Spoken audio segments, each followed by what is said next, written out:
9 out of 10 polar bear hunts end in failure.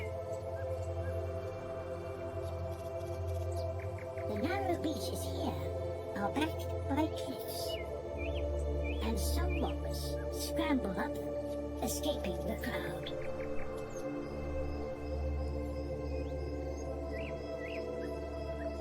But this is not a place where the walrus should be. Nor are they the only ones to have found it.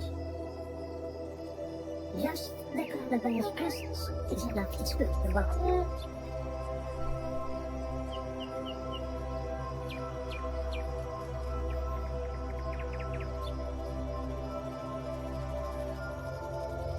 As one crashes on the rocks, those on the beach stampede, and more lives are lost.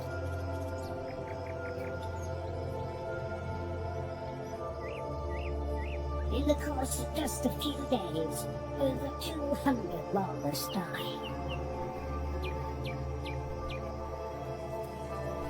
Now the polar bears can feed on the carcasses.